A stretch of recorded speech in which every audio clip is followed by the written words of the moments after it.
Alright, morning class. So, you know how the past 3 lessons we've been learning about expositions? Yeah. So today's the final lesson on expositions, and you're going to be doing your own at the end of it. But for today's learning goals, students are going to show understanding of a persuasive text, students recognise the structure and features of an exposition, and students effectively construct an exposition in the allocated time. So I've created this little worksheet here so we can have a little revision of the structure of a exposition.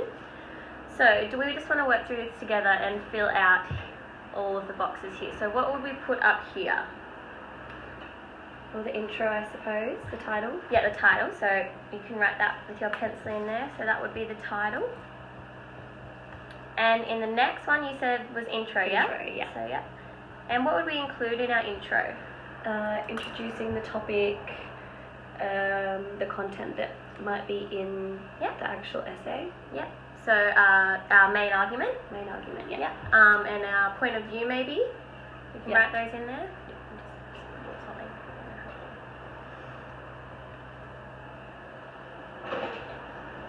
Okay, and now what about the next box?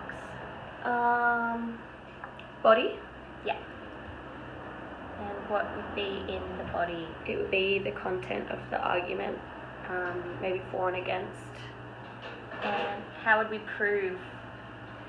Do we need evidence or examples? Yeah, I need some examples, and maybe an article or something we could refer to. Yep. And how many paragraphs would the body be usually?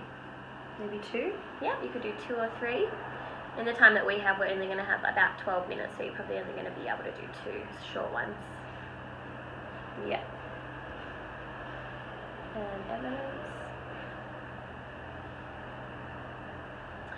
And finally, what would be in the last box? Conclusion. Yeah. And what would we put in the conclusion?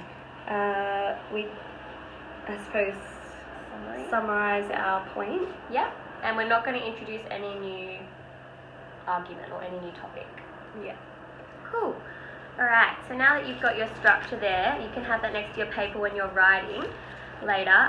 But just so you guys know how you're going for time, I've created this time and process self-regulation device that I'm going to put up on the board.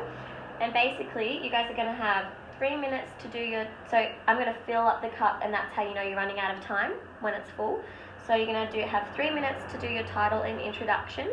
You're going to then move on to your body, which will hopefully be 2 paragraphs, about 3 or 4 sentences. You have about 6 minutes to do that. And then lastly, you're going to do your conclusion, which you have 3 minutes for also. So I'm going to fill up the glass, because it's basically in our topic, why do we need to drink water? So I'm going to fill up the glass, and once it's full, you've run out of time. Okay, alright, so do you guys want to start working on your exposition from now, please? Sure.